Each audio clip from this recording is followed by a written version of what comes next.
If you value these conversations, subscribe and leave a review. It helps more than you think.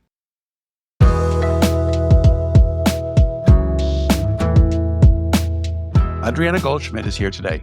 He has had an incredibly long and productive career in fashion, and he has inspired so many fabric developments and many brands.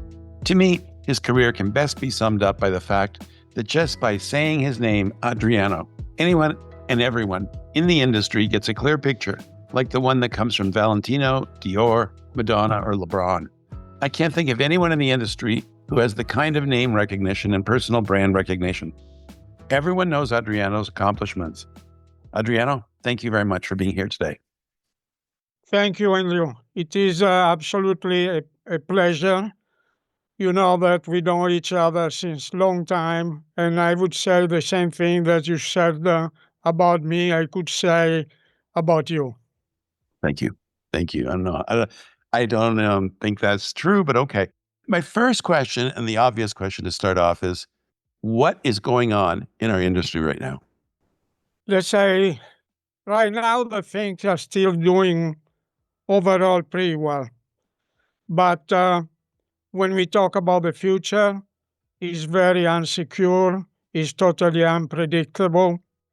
Overall, I would say that there is no balance between the demand and the offer of product, and probably there are too many meals. And I don't think I think the logic of that every year we have to grow is going to change. We have to think about doing things just better. Why do you think there are too many mills?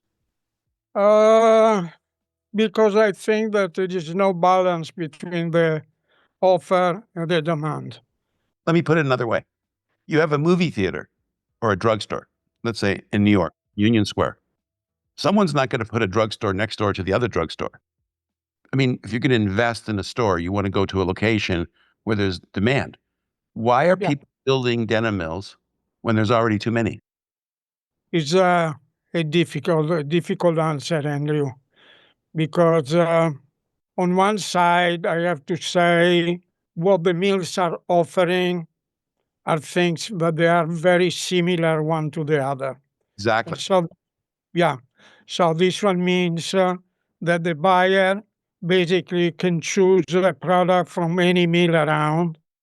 And of course, this one is making competition very tough. What I think the solution is that the mills has to work much more on their own identity, have a point of view in order that then create interest in the buyers. Anyhow, That just means the prices keep going down, right? yeah, price is keeping down because at the end is too much offer. It's too much in the market. That's why I'm saying that there are too many mills. Is there too many garment factories as well? Yeah, yeah. I mean, you understand that today the market is in the hands of the buyers, basically. And there is a lot of pressure on the prices to be more competitive and more competitive. And this one, honestly, is not good. Also, because who's going to pay to be competitive? The workers. At the end, when we have a business, should be fair. I mean, people working, they should take an advantage of their work and the progress of the denim business, but they don't. Is to be honest, in part is a speculation. In part, we have additional cost that we didn't have in the past. In the past, you know better than me, the relationship was very simple: making fabric and selling the fabric. Today is much more complex, and also I have to say, technology costs money. You know, and on one side, you have the mills that have additional cost, and the buyer are not giving a fair price. So honestly, I think that we are at a point that if is happening what I expect that happen, the consumers buy less, we can arrive to a kind of shocking point. Let's switch to fashion. What brands and retailers inspire you? I mean, historically, we all got inspired somewhere. I used to get inspired by Yeah. Fred Siegel and Colette. What inspires you today? Let's say that, first of all, you know better than me that inspiration is changing during the time. We had an epic inspiration from the vintage. Today, my inspiration is different because for me is more about, for instance, concept stores. Just to mention a few, I feel like this one at least is my inspiration. Is let's say a great story. It's Corso Como 10 in Milan Yes. or Antonia in Milan means that are stores that are bringing to the consumer the best of creativity. And that is what is inspiring. It's not anymore a jean store, because I think the function of denim in some way is changing. It's not only about the five pocket jean. Let's go back into that. So, what stores inspire you in America or in other countries in Europe? Let's say not so many, honestly. And let's say when we talk about the denim, I love a store in Los Angeles that is Mr. Freedom, Yeah. that is in Beverly Boulevard, Yes. that has an amazing presentation of the history of the denim, and in my opinion, has a very good understanding of what the soul of the denim is. Then they are, let's say, Bergdorf is probably a good contemporary store. But what I would say that is not happening yet in America is that the gene is really connected to the fashion world. Still we have the contemporary denim brands with the shelves, the straight leg, the baggy, this and that, and is not, I think, the right direction. The right direction is to make uh, a presentation of products that goes by customer, what the customer need according to the identity of the customer, more the product category. Yeah, I get freaked Uh, out at Selfridges because in Selfridges, they have the jeans on a wall yeah, exactly. and they have That Citizens, they have Robert. AG, they have Nudie, whatever they have, and they sell it like aspirin. It reminds me of the drugstore because a typical American drugstore, you have a zillion tablets of everything, and they're all in a row and they're all easy. You can pick them up and you can get them. And then when you go next door to the jeans department, the jeans department has no tops, nothing to wear with the jean. No, but then you have a separate section for shoes, and each shoe is like on a statue, like a stand, like it's a special thing. So I spend like 45 minutes in the shoe department and 2 minutes in the jeans department. It's crazy. Yeah, honestly, I think when we talk about innovation, I think the innovation should touch also the concept of how you sell the gene in the next future. It's not only design a beautiful product. You're gonna have also to make that the way you present the product is according what the consumer are asking today. I think today, to be honest, I think that consumers are more advanced than many, many retailers. Well, the consumers have totally changed. Like my Yeah, granddaughter with her TikTok, she knows so much. It's unbelievable. yeah. Yeah. She showed me places in London that I'd never heard of Yeah, yeah. because she saw the Oh, ticket. you see, for instance, I just mentioned one, but for instance, Acne is a perfect example of a brand that is able to put together the jean with a creative fashion, and it's one collection. They don't make a denim brand. The denim is part of their fashion identity. And I think that, in my opinion, is a future and what we have to think about. What about luxury denim? How do you see that? Luxury denim is a kind of transition point, in my opinion, because let's say in the past they considered the denim like an ATM machine, basically taking a generic product, putting their famous brand on top, and thinking to make a business. In fact, they did. But I think customers are getting tired. Customers are ready to understand what is a good product and what is a bad product. And so they pushing the luxury to invest in the denim and bring innovation and bring what really a luxury customer need. Some of them, they are moving, they are for sure moving in this direction. What is interesting, for instance, is I have a lot of things that I do in China. China was, in some way, a victim of the luxury brand. Today is not anymore, but consumers, the middle class, is educated and they are able to buy not by label but by product.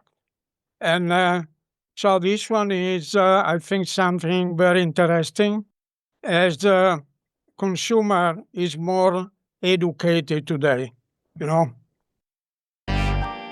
You can also visit jeansland.co and sign up for our bi-weekly newsletter. It gives you access to our full archive, along with the development shifts and stories shaping the denim supply chain in real time. Follow us on LinkedIn, Facebook, and Instagram to stay connected between episodes. How is the business in China?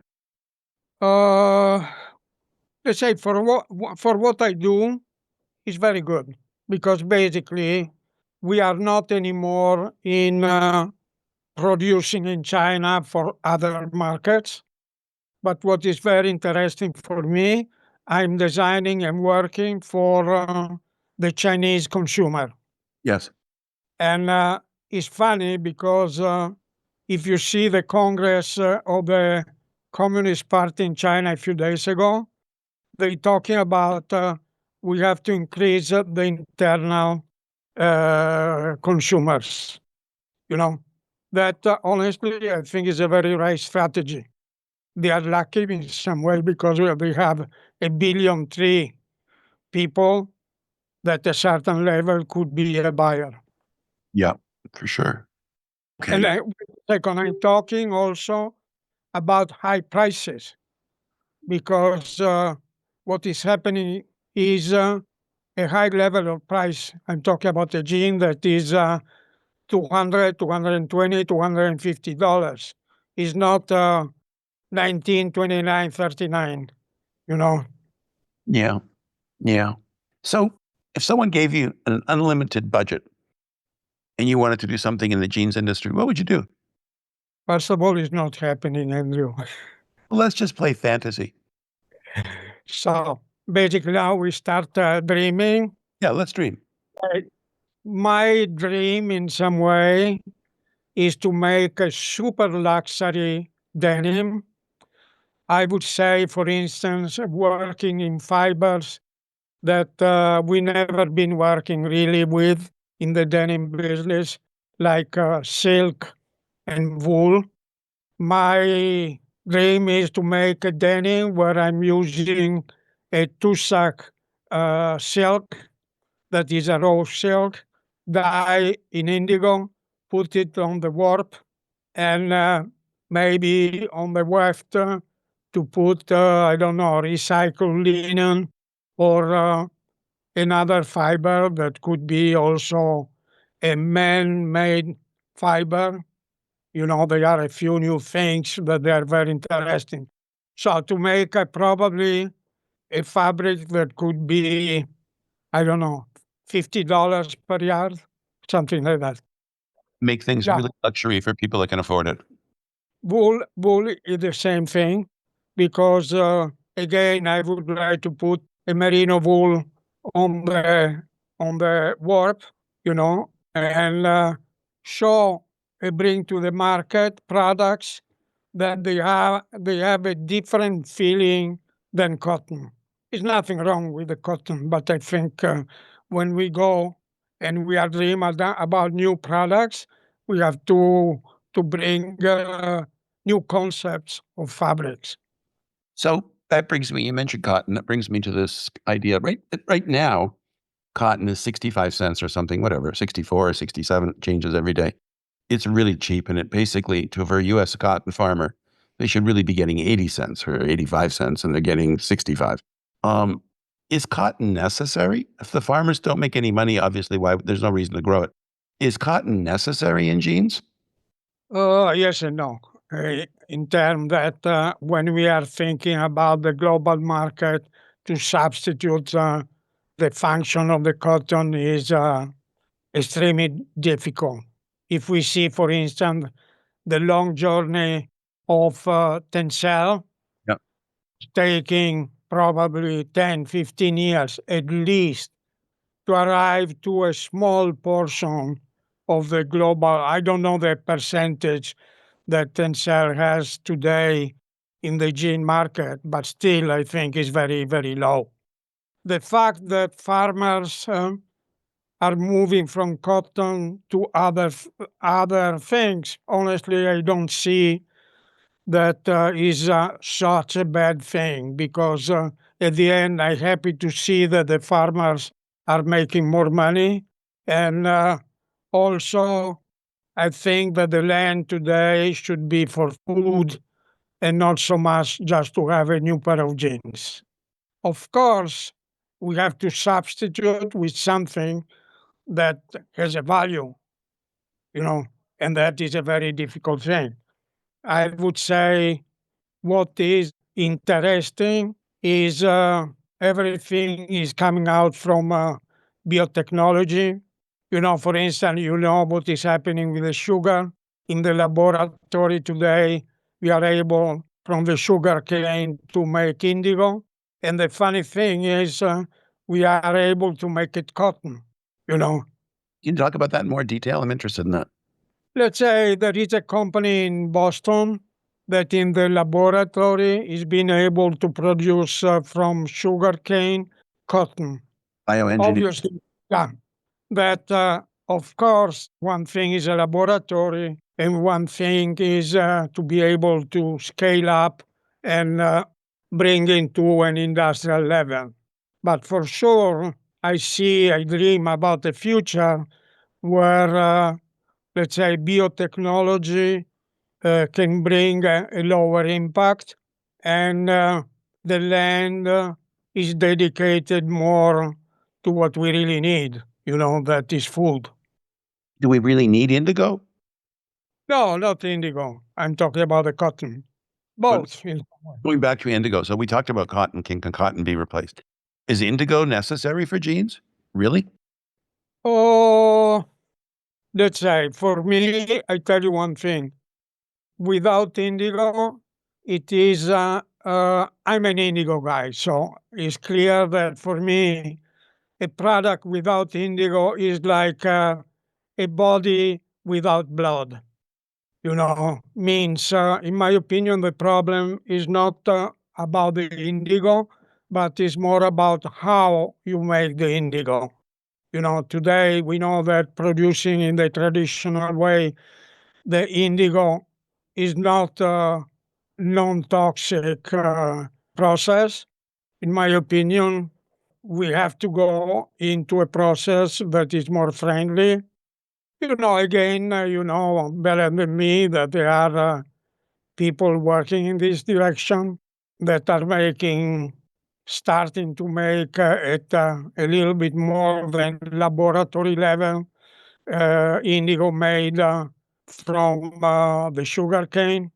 They are, for instance, just coming from a discussion conversation with Sonovia, a company that makes the indigo with not a chemical process, but working with, how do you say, ultrasonic? Yeah, Ultrasonic, yeah. yeah, ultrasonic process.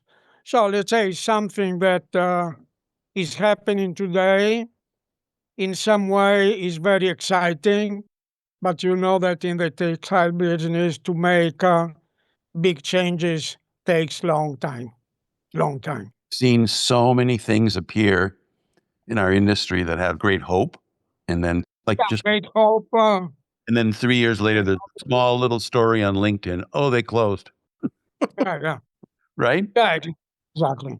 So let's say I have hope, but I'm afraid that I'm not going to be able to see the change in my life. Well, you saw that there's a technology now where you can print a wash jean and then cut the pieces. There Yeah. were all sorts of trials done. Rag& and Bone did that, I think, AG did that. You've seen that. What do you think of that? You're talking about the print? Yeah, where you print the wash denim and then panels, and then you cut it and you sew it. There's no washing involved, or there's washing, but there's no. I, is a design exercise. Means, of course, you can make a product that is very interesting because it is interesting, the product. I don't believe that it's going to bring any substantial change in the industry. What I believe also, because in my opinion, technology today is good, but not good enough. We have to improve the quality, the definition.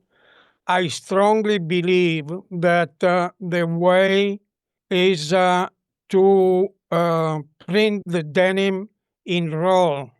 This one means that instead of dyeing, that we know that is a process that takes tons of water, chemicals, and we can make a digital print front and back using an ink that is very, very similar to indigo.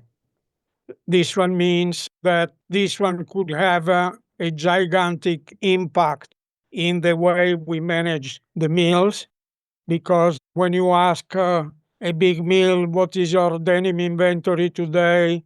The answer is 10 millions, 15 millions, or something like that. They make 1,000, 2,000 samples at least in 1 year with in crazy amount of money. If we go digital and we substitute the way we make the fabric, we're going to have probably 4 or 5 PFD fabrics. Inventory is almost zero.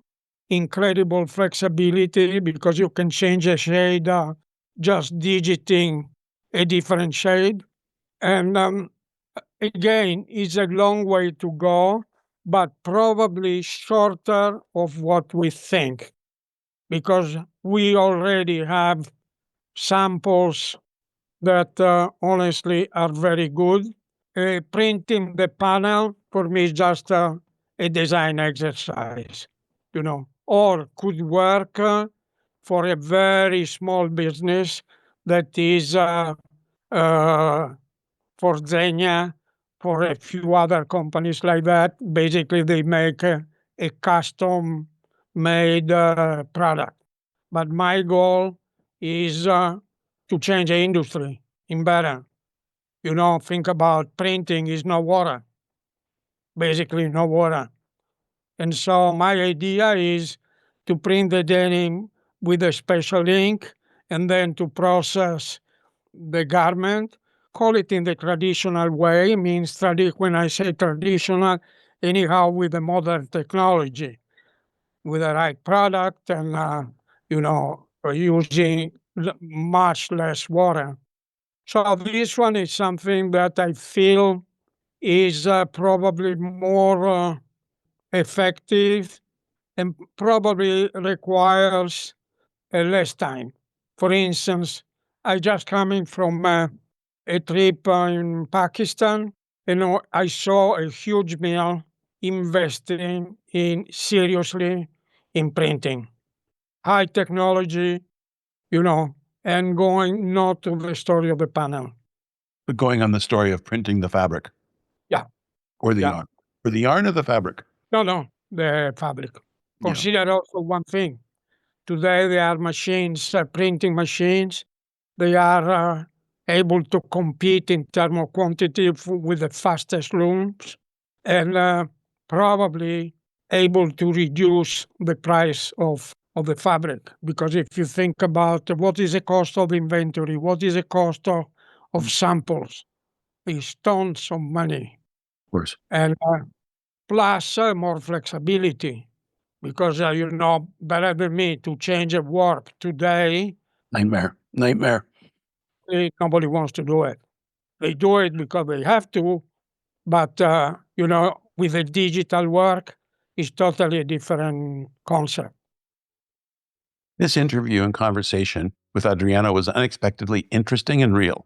Normally, after about 20 or 25 minutes, I cut podcasts off. But in this case, with him being so open, I let it run its natural course. And with that said, this is part one of a two-part discussion with the denim maestro himself, Adriano Goldschmied.